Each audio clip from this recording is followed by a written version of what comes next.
በእንዳስላሴ ሽሬ ጥር ስላሴ ንግስ በዓል በተለያዩ ሃይማኖታዊ ዝግጅቶች በድምቀት ተከብሮ ውሏል። በበዓሉ ተገኝተው ንግግር ያደረጉት የትግራይ ጊዜያዊ አስተዳደር ፕሬዝዳንት ታደሰ ወረደ በትግራይ ለረጅም ጊዜ ያልተፈታው የፕሪቶሪያው ስምምነት ሙሉ በሙሉ አለመተግበር ብሎም የተፈናቀሉ ወገኖችና የትግራይ ሉዓላዊ ግዛት አለመመለስ ባለፉት 5 ዓመታት የትግራይ ዋና ችግር ሆኖ መቆየቱን ገልጸዋል። ፕሬዝዳንቱ አክሎም ተፈናቃዮች ደህንነታቸው በተጠበቀ መልኩ ለመመለስና የትግራይ ህገ መንግስታዊ ግዛት ወደ ነበረበት ለመመለስ የትግራይ ጊዜያዊ አስተዳደር ትኩረት ሰጥቶ እንደሚሰራም አስታውቀዋል።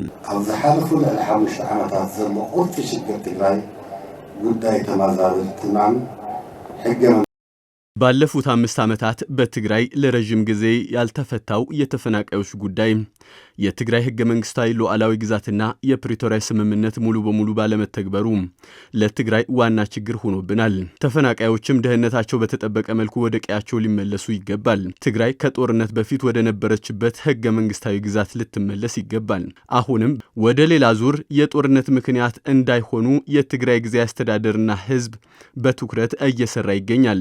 ይህ ችግር በሰላምና በሰላም ብቻ የሚፈታ መሆን አለበት።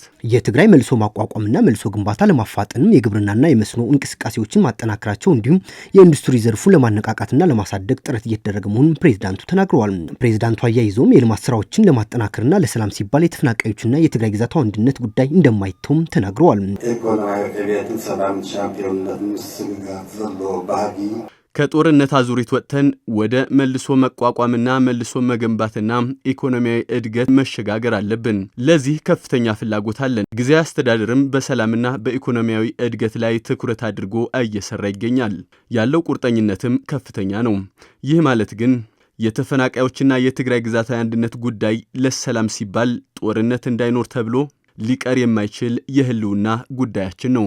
ፕሬዝዳንቱ አክሎም የመንግስትና የህዝብ አጀንዳ የተፈናቃዮችና የትግራይ ግዛት አንድነት መመለስ እንደሆነም ተናግረዋል። ካብ ኩሉ ዝኸፍአ ጥሕሰት ሕገ መንግስቲ ድማ ትምህርቲ ምጅማር ዝግበር ዝነበረ ፈተነ በሓይሊ በጸለምቲ የተፈናቀሉ ወገኖች በጋራ ፕላን አውጥተን በሰላማዊ መንገድ እንዲመለሱ ነው ያደረግነው።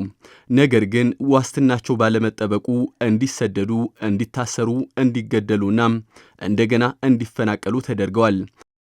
ከሁሉ የባሰው ደግሞ የህገ መንግስት ጥሰት በመፈጸም ትምህርት ለመጀመር የተደረገው ሙከራ በግዳጅ ከተቋረጠ በኋላም በትምህርት ቤቶች ውስጥ የነበሩ የትግርኛ መጻሕፍት በቅርቡ እንዲቃጠሉ ተደርገው በአማርኛ መጻሕፍት እንዲተኩ ተደርጓል። ትምህርት በአማርኛ እንዲጀመር ተደርጓል። ይህ ተግባር አደገኛ አካሄድ ስለሆነም በጊዜው ሊታረም ይገባል። አሁን ያለው የተፈናቃዮች ችግርም በፖለቲካዊና ሰላማዊ በሆነ መንገድ በአስቸኳይ ሊፈቱ ይገባል።